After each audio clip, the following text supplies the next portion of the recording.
தீரன் படம் பார்த்தீங்களா? ஈரக்கொலையை நடுங்க வைக்கும் நிஜ தீரன் சம்பவம், அதுவும் நம்ம தமிழ்நாட்டில்.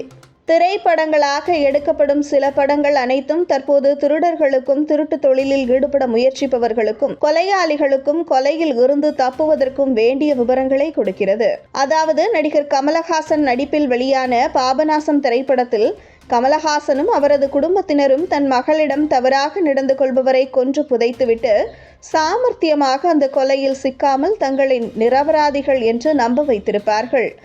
எப்படி என்று கதையின் பின்புறத்தை பார்த்தால், அவர் அதிக படங்களை பார்க்கும் பழக்கத்தை கொண்டவர். தமிழ், தெலுங்கு, மலையாளம், ஹிந்தி, ஆங்கிலம் என அனைத்து மொழி படங்களையும் பார்த்து அதிலிருந்து ஒரு கொலையை செய்துவிட்டு அந்த கொலையிலிருந்து எப்படி தப்புவது என்பதை கமலஹாசன் கற்றுக்கொண்டிருப்பதாக பாபநாசம் திரைப்படம் எடுக்கப்பட்டிருக்கும். இப்படி பல திரைப்படங்கள் மற்றும் காமெடி சீன்கள் சமூகத்தில் நடக்கும் சில அவலங்களுக்கு உதவியாகவும் உள்ளது. அதே சமயத்தில் சமூகத்தில் நடக்கும் அவலங்களை மையப்படுத்தி சில படங்கள் எடுக்கப்படுகிறது.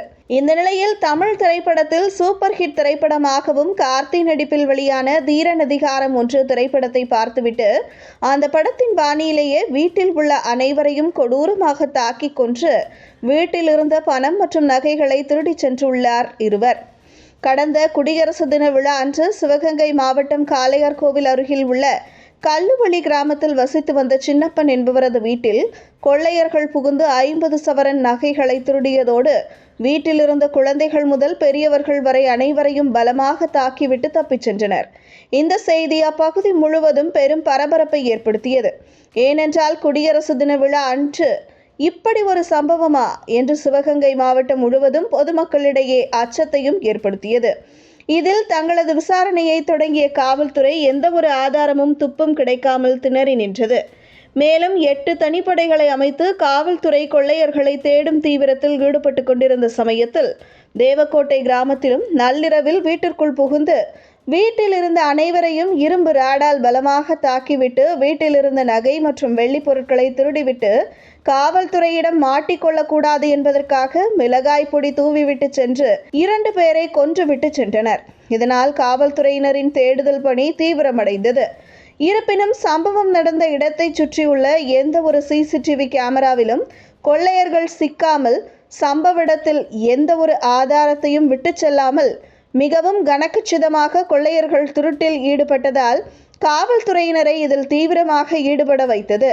அதோடு வேறு கோணத்தில் விசாரித்து அதில் எதிலும் திருடர்களை நெருங்குவதற்கான வழி கிடைக்காத காரணத்தினால் சம்பவம் நடந்த பகுதியில் காலங்காலமாக திருட்டு மற்றும் கொள்ளை சம்பவத்தில் ஈடுபட்ட குற்றவாளிகளை கவனிக்க ஆரம்பித்தது காவல்துறை.